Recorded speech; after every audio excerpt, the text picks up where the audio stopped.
வணக்கம் நண்பர்களே. இந்த மாதத்துல மிதுன ராசி அன்பர்களுக்கு தொட்டதெல்லாம் துளங்கக்கூடிய பொன்னான பல வாய்ப்புகள் வந்து சேர போகுது. அந்த வாய்ப்பை நீங்க எப்படி சரியா பயன்படுத்திக்கிட்டா உங்களோட வாழ்க்கையில நீங்க நன்மையை பெற முடியும். சாதகமா இந்த மாதம் என்ன நடக்கும், பாதகமா என்ன நடக்கும், பாதகமான விளைவுல இருந்து தப்பிக்க நீங்க என்ன செய்யணும், இது பத்தின முழுமையான தகவலையும் தாங்க உங்களுக்காகவே இந்த பதிவுல நாங்க சொல்லியிருக்கோம். இந்த பதிவு அப்படிங்கிறது நீங்க பயன்பெறும் வகையில் அமையும். அதனால ஸ்கிப் பண்ணாம முழுமையா பாருங்க. நீங்க இப்பதான் ஃபர்ஸ்ட் டைம் நம்மளோட சேனலை பாக்குறீங்க அப்படின்னா மறக்காம சப்ஸ்கிரைப் பண்ணி வச்சுக்கோங்க. மிதுனம் ராசி மூன்றாவது ராசியா வரக்கூடியது. இந்த ராசிக்கு ராசி அதிபதி யாரு அப்படின்னு பார்த்தா புதன் பகவான். அதனால இந்த ராசியில் இருக்கக்கூடிய நீங்க புதன் கிழமையில சிவபெருமான் வழிபாடு செய்து வருவதன் மூலம் நல்ல ஒரு முன்னேற்றத்தை பெற முடியும். அதே போல இந்த ராசியில வந்துட்டு புனர்பூசம், மிருகசீரிடம், திருவாதிரை 3 நட்சத்திரங்களுமே அமைஞ்சிருக்கு. 3 நட்சத்திரக்காரர்களுக்குமே புதன் கிழமையில சிவபெருமான் வழிபாட தொடர்ந்து செய்து வருவதால் பலவிதமான நன்மைகளை நீங்க பெற முடியும். மிதுன ராசிக்காரங்க அப்படின்னு சொன்னாலே எல்லோருக்கும் எல்லா விதத்திலையும் உதவக்கூடிய நபர்களா இருப்பீங்க. அதே போல பல சாதனைகளை படைத்தவங்களாவும் இருப்பீங்க. அது மட்டும் இல்லாம இந்த பஞ்சாயத்து பேசுறது, நல்ல தீர்ப்பு சொல்றதுல வல்லவர்களா திகழ்வீங்க.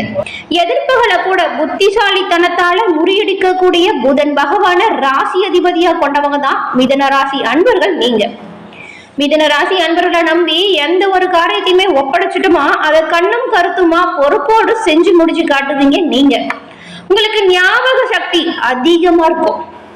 ரொம்ப நாளைக்கு முன்னாடி நடந்த ஒரு விஷயத்தை இப்ப கூட கேட்டா அப்படியே நடந்தது போல தெளிவா சொல்லுவீங்க. புதனர் ராசி அதிபதியா கொண்டிருக்கிறதுனால உங்களுக்கு புத்தி கூர்மை ரொம்பவுமே அதிகமா இருக்கும். இந்த மிதுன ராசியில் இருக்கக்கூடிய புனர்பூசம், மிருகசீரிடம், திருவாதிரை 3 நட்சத்திரக்காரர்களுக்கும் கிரக நிலைகளின் அமைப்புகளால் என்ன மாதிரியான தாக்கம் ஏற்படும் அப்படிங்கறதையுமே நம்மளோட பதிவுல விளக்கமா சொல்லியிருக்கோம். எந்த விஷயமா இருந்தாலுமே நிதானமா செயல்பட்டு ரொம்பவுமே விழிப்புணர்வோடு கவனத்தோடு எச்சரிக்கையோடு செயல்படக்கூடியவங்க தான் நீங்க. அப்படி இருந்தாலுமே உங்களோட வாழ்க்கையில பல பின்னடைவு, நிறைய ஏற்றம் இறக்கம் ஏற்பட்டிருக்கும். இந்த ஒரு சூழ்நிலை மாறணும் அப்படின்னு நினைச்சீங்கன்னா 3 நட்சத்திரக்காரங்களுமே புதன் கிழமையில பெருமாள் வழிபாடு செய்யறது நல்ல ஒரு முன்னேற்றத்தை தரும். உங்களோட வாழ்க்கையில வரக்கூடிய பிரச்சனைகளை எல்லாமே எதிர்த்து போராடக்கூடிய தன்னம்பிக்கை, தைரியம், ஆற்றலை உங்களுக்கு பெருமாள் நிச்சயம் கொடுப்பார். ஏன்னா ராசி அதிபதி புதனா இருக்கிறதுனாலையும் ராசிக்குரிய கடவுள் நாராயணனா இருக்கிறதுனாலையும் புதன் கிழமையில பெருமாள் வழிபாடு மிதுன ராசி அன்பர்களுக்கு எண்ணற்ற நல்ல மாற்றம் தரக்கூடிய வழிபாடு. முடிஞ்சா ஒரு முறை நீங்க திருப்பதி ஏழுமலையான தரிசனம் செஞ்சுட்டு வாங்க. எல்லா விதமான நன்மைகளையும் பெற உங்களுக்கு திருப்பதி ஏழுமலையான் உறுதுணையா இருப்பார். உங்களுக்கு நாராயணன் பிடிக்கும் என்றாலும் ஓம் நமோ நாராயணா போற்றி அப்படிங்கிற மந்திரத்தை 3 முறை மறக்காம பதிவிடவும் செய்யுங்க. அந்த நாராயணின் அருளால் எல்லா விதமான நன்மைகளும் பெற்று நீங்க நலமுடன் வாழ நாங்க வாழ்த்துக்களையும் சொல்லிக்கிறோம். அதே போல இறைவனிடம் உங்களுக்காக நாங்க பிரார்த்தனையும் செஞ்சுக்கிறோம். இந்த மிதுன ராசியில் இருக்கக்கூடிய 3 நட்சத்திரக்காரங்களுக்குமே ஜோதிட ரீதியா எவ்வளவு சந்தேகங்கள் இருந்தாலுமே அதற்கு எளிய முறையில நீங்க தீர்வு மற்றும் பரிகாரத்தை பெற்றுக்கொள்ள முடியும். ஸ்கிரீன்ல தெரிகிற நம்பர் உங்களுக்கு உறுதுணையா இருக்கும். மேலும் எல்லா விதமான நன்மைகளுமே பெற உங்களோட வாழ்க்கையில ஏற்படும் தடைகள், ஸ்கிரீன்ல தெரிகிற பிரச்சனைகள் தீர இவங்க கிட்ட எளிய முறையில நீங்க பரிகாரம் பெற்றுக்கொள்ள முடியும். நிறைய பேர் இவங்க கிட்ட போன் மூலியமாவே ஜாதகத்தை கணிச்சு இப்ப உங்களோட வாழ்க்கையில நல்ல ஒரு முன்னேற்றம் கண்டதா சொன்னாங்க. அதனாலதான் உங்களுக்கு பயன்பெறும் அப்படிங்கிற வகையில இந்த நம்பரை கொடுத்திருக்கோம். டிஸ்கிரிப்ஷன்ல நம்பருக்கு பயன்படுத்திக்கோங்க. மேலும் தொடர்ந்து நாம இப்போ உங்களுக்கு இந்த மாதத்தின் கிரக அமைப்புகளால் என்ன மாதிரியான மாற்றங்கள் வரப்போகுது, என்ன மாதிரியான தாக்கம் உங்களோட வாழ்க்கையில ஏற்படும் அப்படிங்கிற விஷயத்தை நாம இப்ப பார்க்கலாம். மிதுன ராசி அன்பர்களை பொறுத்த வரைக்கும் இந்த மாதம் சிறப்பான ஒரு மாதம். இதுக்கு முன்னாடி ஏதாவது ஒரு விஷயத்துல நீங்க எதையோ இழந்தது போல உணர்வீங்க. எந்த ஒரு நன்மையுமே நமக்கு வரல, எப்பதான் முன்னேற்றம் வரும் அப்படின்னு நினைச்சு ஃபீல் பண்ணிட்டு இருந்தவங்களுக்கு இந்த மாதம் ரொம்பவுமே ஒரு உயர்வு தரக்கூடிய மாதமா அமைஞ்சிருக்கு. ஆமாங்க, வாழ்க்கையில ரொம்ப கீழே இறங்கி போயிட்டோம், நம்மளால உயர்வுக்கே வர முடியல, எல்லா விதத்திலையுமே எல்லாருக்கும் நன்மை தான் செய்யறோம், நமக்கு எந்த ஒரு நன்மையும் வரல அப்படின்னு யோசிச்சு சிந்திச்சுட்டு இருந்த உங்களுக்கு நீங்க செஞ்ச நன்மைக்கான நல்ல பயன்கள் இப்பொழுது வந்து சேர போகுது. இப்ப இருக்கக்கூடிய கிரக நிலைகளை பார்த்தா பெரும்பாலும் உங்களுக்கு சாதகமான வாய்ப்புகள் பலவும் வந்து சேரும். அதை நீங்க எப்படி பயன்படுத்திக்கிறீங்க அப்படிங்கறதுலதான் முன்னேற்றமே இருக்கு.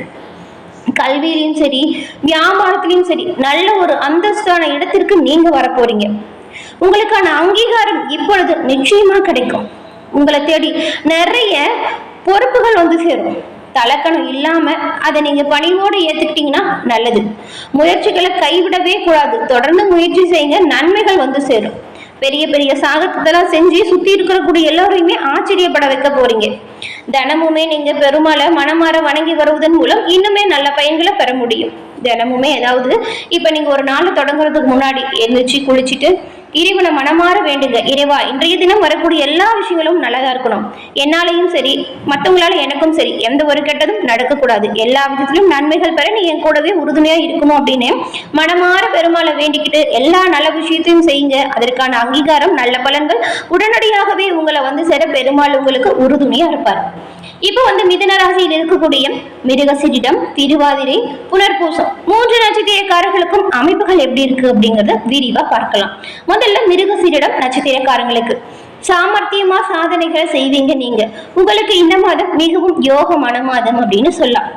3ஆம் இடத்துல சஞ்சரிக்கும் ஞான மோட்சக்காரகன் கேது உங்களுடைய எல்லா முயற்சிகளையுமே எல்லா விதத்திலையுமே வெற்றியாக்கக்கூடிய அமைப்புல இருக்கார். இதுவரைக்கும் உடல்நிலையில தொடர்ந்து கொடுத்து வந்த சங்கடங்கள் உங்களை விட்டு நீங்கிடும். உத்தியோகத்தில் தோன்றிய பிரச்சனை, குடும்பத்தில் இருந்த நெருக்கடி எல்லாமே காணாம போயிடும். உங்க லாபாதிபதி செவ்வாயும் 3ஆம் இடத்துல சஞ்சாரம் செய்யறதுனால தன்னம்பிக்கை, தைரியம் அதிகரிக்குங்க. ஒரு சிலருக்கு புதிய சொத்து சேர்க்கை வரலாம். நினைச்ச வேலைகளை நினைச்சபடி நடத்தி முடிக்கக்கூடிய அமைப்பு உண்டாகும். புதன் பகவான் உங்களோட ராசிக்குள்ள ஆட்சியா சஞ்சாரம் செய்யறதுனால உங்களுடைய முழுமையான திறமையும் இப்பொழுது வெளிப்பட்டு காணப்படும். உங்களை சுத்தி இருக்கிற கூடியவங்களே இவங்க ரொம்ப தோண்ட போய் தான் இப்ப இருந்தாங்க, எப்படி இவ்வளவு சிறப்பா எல்லா பணிகளும் செய்யறாங்க அப்படின்னு உங்களை பார்த்து ஆச்சரியப்பட போறாங்க. மேலும் எந்த ஒரு விஷயத்திலுமே அலட்சியம் காட்டாம திறமையா செயல்பட்டா அதற்கான நன்மைகளை கை மேல நீங்க பலனை அனுபவிக்க முடியும். எதிர்பார்த்த ஒப்பந்தம் கை வந்து சேரும். வங்கியில கேட்டுள்ள பணம் தக்க சமயத்துல உதவியா இருக்கும். வியாபாரம், தொழில நல்ல ஒரு முன்னேற்றம் இருக்கும். லாபம் அதிகரிக்கும். விரைய ஸ்தானத்துல சஞ்சரிக்கும் சூரியனால ஒரு சிலருக்கு திடீர் செலவுகள் வரலாம். அரசாங்கத்துக்கு செலுத்த வேண்டிய கடனா இருந்தாலும் சரி, வரியா இருந்தாலும் சரி, இப்ப அதை உடனே கட்டிடுங்க. அப்படி கட்டாம நிலுவையில வச்சீங்கன்னா பல பிரச்சனைகள் வரும். மேலும் அதனாலதான் நெருக்கடிகளும் பல வந்து சேரும். அரசியல்வாதிகளுக்கு எதிர்பார்த்த முன்னேற்றம் வரும். அவ்வப்போது சின்ன சின்ன சங்கடங்கள் வரலாம். அதனால வாக்குறுதி கொடுக்கும் போது கவனமா இருக்கணும். திருவாதிரை நட்சத்திரக்காரங்களை பொறுத்த வரைக்கும் நினைச்சதை சாதித்து காட்டக்கூடிய அமைப்புகள் இந்த மாதம் உங்களுக்கு உண்டாகி இருக்கு. அதிர்ஷ்டமான மாதம் உங்களுக்குன்னு சொல்லலாம். பாக்கியஸ்தானத்துல சஞ்சரிக்கும் சனி பகவானும் ராகு பகவானோட இணைஞ்சிருக்கிற சூழ்நிலை அப்படிங்கிறது நல்ல ஒரு முன்னேற்றம் தரக்கூடிய அமைப்பு. சனி பகவானின் சஞ்சாரமே உங்களுக்கு சாதகமா தாங்க இருக்கு.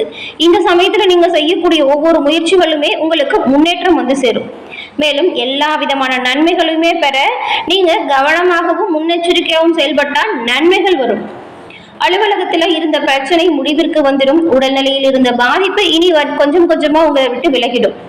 வம்பு வழக்குகள்ல அவதிப்பட்டிருந்த நிலை மாறும். உங்களை எதிர்பார்த்தவங்க நீங்க எதிர்பார்த்த நல்ல செய்தி ஒன்று வந்து சேரும். நீங்க ரொம்ப நாளா எதிர்பார்த்திருந்த ஒரு நல்ல விஷயத்த நீங்க தலைமையில செஞ்சு முடிச்சு காட்ட போறீங்க. உங்களை எதிர்த்தவங்க இந்த சமயத்துல உங்ககிட்ட வந்து சரணடைய போறாங்க. குடும்பத்தில் இருந்த சங்கடங்கள் நீங்கும். தாய் வழி உறவுகள் மீண்டும் உங்களை தேடி வந்து சொந்தம் கொண்டாட போறாங்க. ஒரு சிலருக்கெல்லாம் ரொம்ப நாளா திருமணமாகி குழந்தை இல்ல நினைச்சிட்டு இருந்தவங்களுக்கு குழந்தை பாக்கியம் கிடைக்கும். பெருமாளின் பரிபூர்ண அருளும் உங்களுக்கு இந்த மாதம் உண்டாகும். திருமண வயதில் உள்ளவங்களுக்கு நல்ல வரன் கிடைக்கும். புதிய இடம், வீடு வாங்கக்கூடிய முயற்சி வெற்றி கொடுக்கும். 3ஆம் இடம் உங்களுக்கு பலமடைஞ்சு இருக்கிறதுனால அரசியல்வாதிகளை பொறுத்த வரைக்கும் தொண்டர்களின் முழுமையான ஒரு பலமும் உங்களுக்கு தான் வரும். வெளிநாட்டு தொடர்பு இந்த சமயத்துல நல்ல ஒரு சாதகமான வாய்ப்பு கொடுக்கும். வேலையின் காரணமா பிரிந்திருந்த தம்பதிகள் ஒன்று சேர்வதற்கான வாய்ப்பு இந்த மாதம் நடக்கும். அதன் பிறகு புனர்பூசம் நட்சத்திரக்காரங்களுக்கு புத்தி சாதுரியம் தான் உங்களுக்கு இருக்கக்கூடிய பலம் அப்படின்னே சொல்லலாம். உங்களுக்கு இந்த மாதம் மிகவும் யோகமான மாதம். விரயஸ்தானத்தில் சஞ்சரிச்சு வந்த குரு பகவான் ஜென்ம ராசிக்குள்ள சஞ்சாரம் செய்யறதுனால கொஞ்சம் அலைச்சல் வேணா அதிகமா இருக்கும். வேலையின் காரணமாகவும் சரி, தொழிலின் காரணமாகவும் சரி, நீங்க குடும்பத்தை விட்டு விலகி இருக்க வேண்டிய சூழ்நிலை வரும். இந்த காலகட்டத்தில் தான் உங்களோட வாழ்க்கையில நீங்க எதிர்பார்த்த ஒவ்வொன்றா நடக்க போகுது. அதற்கு காரணம் குரு பகவானின் பார்வை அப்படின்னு கூட சொல்லலாம். குடும்பத்துல சுப காரியம் நடக்கும். சொத்து பிரச்சனை சுமூகமான நிலைக்கு வரும். ஒரு சிலருக்கு குழந்தை இல்லாம எங்கியவங்களுக்கு குழந்தை பாக்கியம் கிடைக்கும். மாணவர்களுக்கு படிப்பு விஷயத்தில் ஆர்வம் கூடும். உயர் கல்வி நனவாகும். இந்த மாதத்துல பெரும்பாலும் உங்களுக்கு சாதகம் மற்றும் பாதகமான பலன்கள் கிடைக்கக்கூடிய வாய்ப்பு இருக்கிறதுனால எல்லா விஷயத்திலுமே நீங்க கொஞ்சம் கவனமா தாங்க செயல்படணும். அதே போல முன்னெச்சரிக்கை செயல்பட்டா எல்லா வித நன்மைகளும் நீங்க பெற முடியும். என்ன நேயர்களே, இந்த பதிவு நீங்க பயன்பெறும் வகையில் அமைஞ்சிருக்கும் அப்படின்னு நினைக்கிறோம். இந்த பதிவு பிடிச்சிருந்தா லைக் பண்ணுங்க, குடும்ப உறுப்பினர் மற்றும் நண்பர்களுக்குமே இந்த பதிவை ஷேர் பண்ணுங்க, அவங்களும் பார்த்து பயன்பெறட்டும். நீங்க இப்பதான் ஃபர்ஸ்ட் டைம் நம்மளோட சேனலை பாக்குறீங்க அப்படின்னா மறக்காம சப்ஸ்கிரைப் பண்ணி வச்சு கூட வர பெல் ஐக்கானை கிளிக் பண்ணி வச்சுக்கோங்க. அப்பதான் நாங்க போடுற பதிவுகள் உடனுக்குடன் நோட்டிபிகேஷன் மூலம் உங்களை வந்தடையும் அப்படிங்கறத தெரிவிச்சுக்கிறோம். தொடர்ந்து பார்த்தமைக்கு நன்றி நேயர்களே.